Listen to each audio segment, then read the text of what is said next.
एक बड़ी खबर आ रही है। उत्तराखंड पहुंच गए हैं गृह मंत्री Amit Shah. Jolly grant airport पर सीएम धामी ने किया स्वागत। देहरादून में रैली को संबोधित करेंगे अमित शाह। तो गृह मंत्री अमित शाह देहरादून पहुंचे हुए हैं। आने वाले उत्तराखंड विधानसभा चुनावों को लेकर उनका यह दौरा बहुत महत्वपूर्ण है। देखिए, जॉली ग्रांट एयरपोर्ट पर पहुंचे गृह मंत्री अमित शाह और सीएम पुष्कर धामी पहुंचे उनका स्वागत करने के लिए।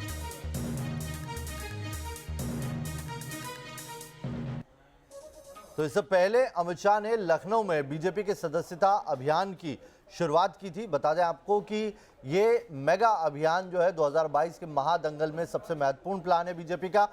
हमारा परिवार बीजेपी परिवार के तहत इस मेगा अभियान को लॉन्च किया गया।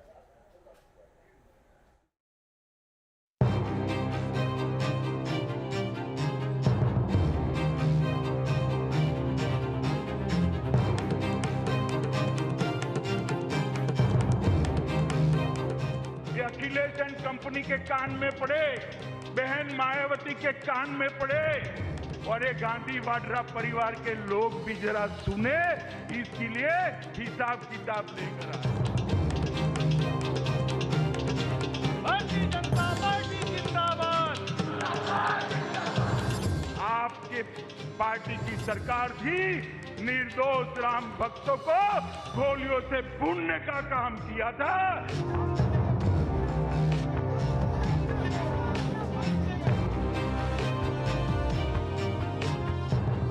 500 वर्षों के उस कलंक को, जिसको लेकर के प्रत्येक भारतीय के मन में एक टीस थी कि अयोध्या में काश भगवान राम का मंदिर बन गया होता तो क्या होता, और वह भी करके दिखा दिया।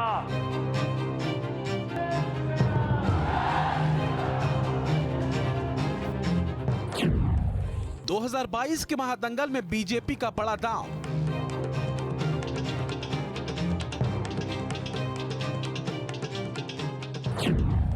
राम मंदिर, विकास और युवा एजेंडा।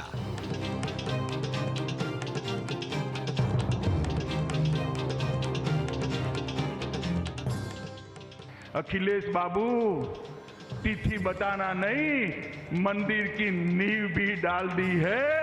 आप तो 5000 रुपया देने से भी चूक गए।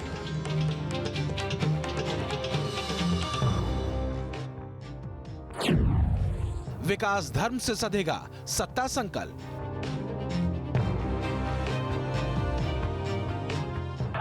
भारतीय जनता पार्टी ने उत्तर प्रदेश को अपनी पहचान वापस दिलाने का काम किया है। भारत माता की, भारत माता की, भारत माता की।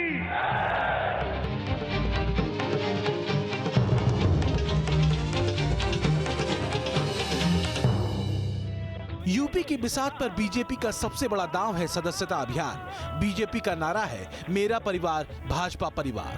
मेरा परिवार भाजपा परिवार, मेरा परिवार भाजपा परिवार। अपने सदस्यता अभियान को बीजेपी वो ब्रह्मास्त्र मान रही है जो अब तक अचूक रहा है। बीजेपी की कोशिश इसी मेंबरशिप प्लान से यूपी के घमासान में अपने वोट बैंक को बढ़ाने की है। लेकिन क्या ये इतना आसान है? हिसाब अखिलेश जी से मांगना चाहता हूं कि 5 साल में आप विदेश कितने दिन रहे, इसका हिसाब जरा लखनऊ की और उत्तर प्रदेश की जनता को दे दीजिए। उत्तर प्रदेश में कोरोना आया, बाढ़ आई, आप कहां थे, इसका हिसाब दे दीजिए। दरअसल इस बार के घमासान में बीजेपी विपक्ष के चक्रव्यूह में घिरी है।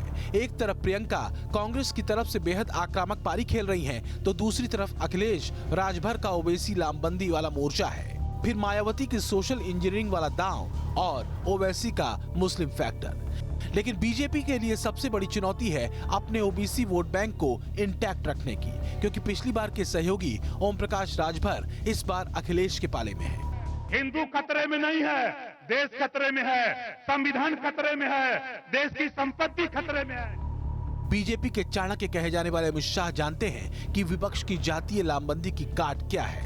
लखनऊ में शाह ने चोट वहीं की। ये अखिलेश एंड कंपनी 2014, 17 और 19 में हमें ताने लगाती थी, मंदिर वही बनाएंगे, तिथि कभी नहीं बताएंगे। अखिलेश बाबू, तिथि बताना नहीं, मंदिर की नींव भी डाल दी है।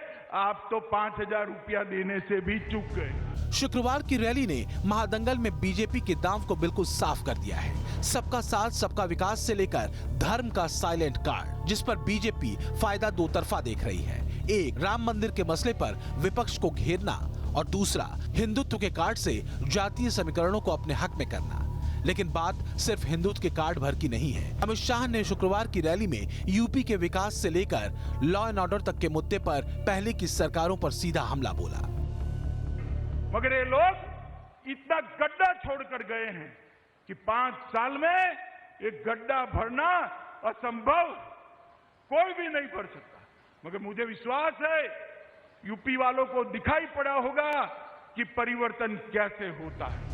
शाह ने लखनऊ में सदस्यता अभियान की शुरुआत करने के साथ ही एक तरह से यूपी में बीजेपी की चुनावी रणनीति के पत्ते अब खोल दिए हैं। Team news nation.